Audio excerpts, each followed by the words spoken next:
malawakang rally.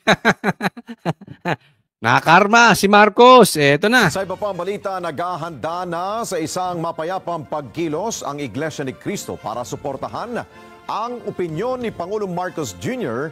na tutol sa impeachment laban kay Vice President Sara Duterte. Sa programang Saganang Mamamayan ng Net25, inanunsyo ang ginagawang paghahanda para sa isang pagkilos. Sinangayunan ng Iglesia ni Cristo ang opinyon ni Pangulong Marcos Jr. na maraming problema ang bansa na dapat unahin ng pamahalaan sa halip na ituon ang panahon sa impeachment na itinutulak ng ilang sektor. Yun. Okay, hindi po natin ginajudge ang Iglesia ni Cristo. Tayo po ay hindi member niyan. So hindi natin alam kung ano ang kanilang motibo, ano ang kanilang pag-iisip, ano ang kanilang dahilan. Hindi po natin alam, no? Nasa sa kanila na po yan. Pero para sa akin, Marcos, para kang ginisa sa sarili mong mantika. O, di ba? Nagsinungaling siya. Sino ba namang loko-loko maniniwala na hindi siya panic sa impeachment? Pagkasabi niya nang hindi siya panic sa impeachment, 2 days, after 3 days, nagkaroon ng impeachment. Niloloko mo taong bayan. Kaya galit na galit sa'yo, Marcos, ang taong bayan. Pati Iglesia ng Cristo, di ba? Ano sabi? Ayaw nila sa impeachment. Niloloko mo yung taong bayan eh. Alam mo, iniinsulto tayo nito si Marcos. Akala naman niya, mauuto niya taong bayan. Matalino na po ang taong bayan. Alam mo kung sino nagturo sa taong bayan para maging matalino? Ikaw rin, Marcos. Kasi ikaw ang number 1 budol sa buong Pilipinas. Jadi ngayon, matalas na sila. Pag ikaw ay nauto ni Marcos 1 beses, tsamba.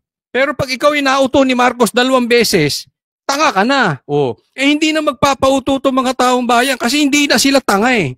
Nauto lang sila sa una, di ba? Ako hindi ko po binoto si Marcos. But anyway, ginisa ka sa sarili mong mantika. Sa iyong pagsisinungaling, nakarma ka agad. Digital ang karma, no?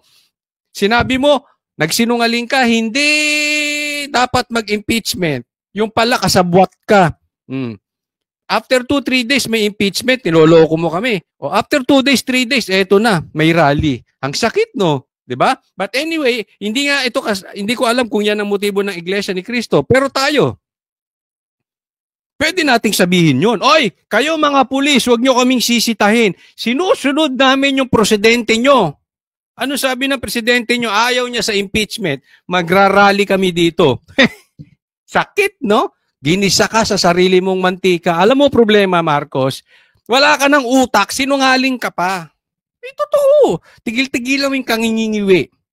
Baka kasi yung kakangiwi mo, yung kangingiwi mong ganyan, yan ang dahilan kung bakit yung utak mo naluluto.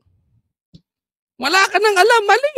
Di buwelta sa'yo. Kaya ngayon, tayo mga kababayan, yan ang sabihin natin.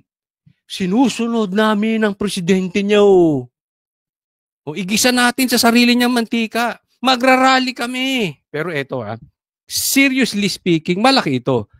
Alam nyo, ang iglesia sa mga barabarangay, malakas yan. At pag talagang nagrally yan, maramihan yan. Ako wala na akong pakialam kung magrarally siya sa veterans, sa EDSA, sa Liwasang Bonifacio, bahala sila. Basta susuporta na lang tayo, hindi naman issue kung saang lugar di ba? Importante, ang bida rito, yung Duterte, hindi naman tayo. Kaya, suporta na lang tayo sa Iglesia ni Cristo. Hindi naman kailangan taga-Iglesia ka ni Cristo para ikaw ay sumuporta. No? Basta wag lang tayo manggugulo. Sabi mismo ni VP Sara, peaceful assembly. Peaceful. Anong ibig sabihin? Peace. Suntukan. Hindi. Peace. Hindi, Marcos. Ayoko yan. Ayoko na, Marcos. Peace. Feast yun, hindi peace. Peaceful assembly. So, kailangan yung ating gustong sabihin ay mailabas natin dyan sa kalsada. Kasi, tatandaan ninyo, Marcos! May freedom of speech. May karapatan kaming magsalita. Kaya ito na po, Ha? Sa Iglesia ni Cristo, maraming salamat at this time makakatulong po kayo. And we are waiting. Dito lang kami sa Gedli. Waiting ka. Ako personally ha. Ang stand ko rito, waiting ako. Waiting ako sa basbas ng presidente. Dating presidenteng PRRD. Waiting ako sa Duterte. To be honest with you, waiting ako sa Duterte. So kung ano sabihin ng Duterte, doon kami. But for the meantime, suportahan natin Iglesia ni Cristo, ha? Oo, eto na. Sisimulan na. Bukod sa naunang impeachment complaint na inihain ng mga civil society group, sinulong din ng Makabayan Bloc sa Kamara ang kanilang sariling impeachment complaint. Nanindigan ng Iglesia ni Cristo para sa kapayapaan at hindi... Ang sakit nun no? Itong mga Makabayan Bloc. Yung grupo nito, child abuser na nga si Castro Ito yung mga nasa bundok, ito yung mga makakaliwa na. Hindi ko alam paano nakabalik dito sa bansang Pilipinas. Ikaw talaga tama. Salot ka sa Pilipinas. Sinasang-ayunan ng anumang uri ng kaguluhan. Yon! Gagaling sa kanila. Marcos, wag kang wag kang nguya ng nguya habang nasa camera. Ang pangit tingnan, ganyan ka Presidente mong tao, gaganyan-ganyan ka. Pangit. Huwag kang ha? Mang panig. Ang mga kapatid po sa iglesia ay naghahanda na magsagawa po ng rally. Magsagawa po ng rally upang ipahayag sa lahat ng mga kinauukulan na ang Iglesia ni Cristo ay pabor po sa opinyon ng Pangulong Bongbong Marcos na hindi sumang-ayon sa isinusulong ng ilang sektor na impeachment. Ayong galing talaga ng Iglesia ni Cristo. Namati si Marcos doon. Marcos, oy! Bawal ang tanga. Nako. Sangayon ako rin. Sangayon ako sa'yo. First time. Hindi sumasangayon ako before. Hindi ko lang binoto. Diba?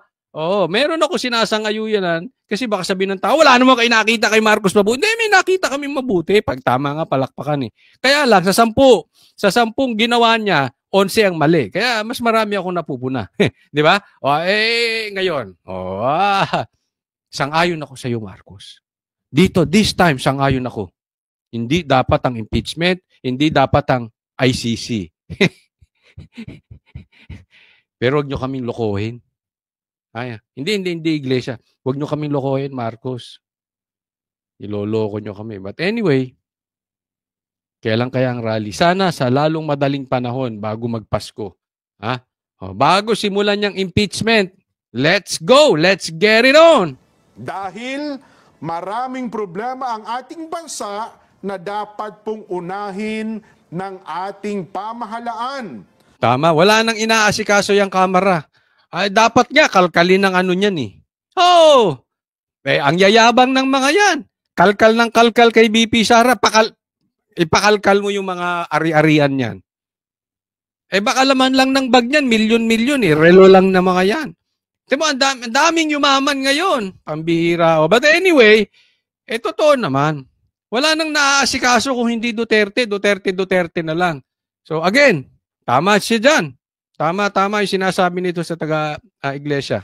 Ang Iglesia ni Cristo po ay para sa kapayapaan. Ayaw po natin sa anumang uri ng kaguluhan na manggagaling sa kanino mang panig. Peaceful assembly naman, sir. Peaceful assembly kami. Sangayon din naman ako, ayaw ko ng kaguluhan. Kukuhanin natin ito hindi sa santong paspasan. Kukuhanin natin ito sa mapayapang paraan. Yung naaayon sa batas. Kaya ng sinabi ko, tama, sumunod tayo kay Marcos. Hindi dapat ang impeachment, kaya tayo ay dapat sumigaw sa kalsada.